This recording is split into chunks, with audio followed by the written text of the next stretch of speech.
یم پختون مینا همیش د پختنو سره کم چې د وطن نوی قربان مینا هغو سره کړم مرسته مدام د ننګیالو د ولولو سره کم د پت پختو د مشرانو د جرګو سره کم نشان د امن د پختون په هر ډګر خوښوم ولاړ دي پښتانه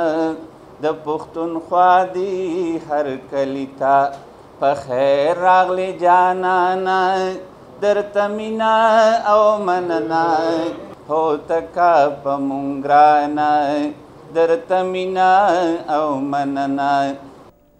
د پښتو ادبي سوسایټۍ اسلام آباد له اړخه د مینې او مننې په موضوع د نامتو ادیب او شاعر اقبال حسین افکار کتاب مرګلې نه تر کابله د راپورتاجونو یعنی سفرنامې مجموعې د چاپ حوالې سره اکادمي ادبیات کې یوه دستوره راجوړه کړې شوې وه دستوره کې د خیبر پښتونخوا د مختلفو سیمو پنډۍ او اسلام آباد کې میشته شاعرانو هم ګډون کړی و د پروګرام چې مقصد دا دی یو خو زما پښتو کتاب و هغه چاپ شو د مرګلې نه تر کابله دې کې د افغانستان د کابل او جلال آباد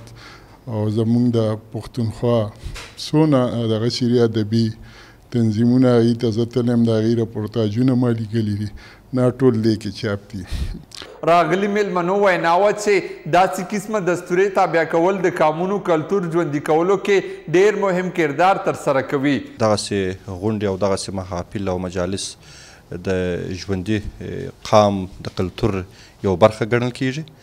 او ژوندي قامونه د خپل کلتور او فرهنګ د ساتلو دپاره د خپلو ادیبانو او لیکوالو په ویاړ دغسې ادبي محافل او مجالس وخت پر وخت جوړوي په اخره کې شاعرانو او ادیبانو خپل کلامونه وړاندې کړل کوم نه چې راغلي خلکو ډیر خوندونه پورته کړل او راغلي خلکو د اقبال حسین افکار په درناوي کې راجوړه کړې شوې دستوره ډیره وستایله د کیمرامین ریاست علی ثاني سره صدام شینواری خیبر نیوز اسلام آباد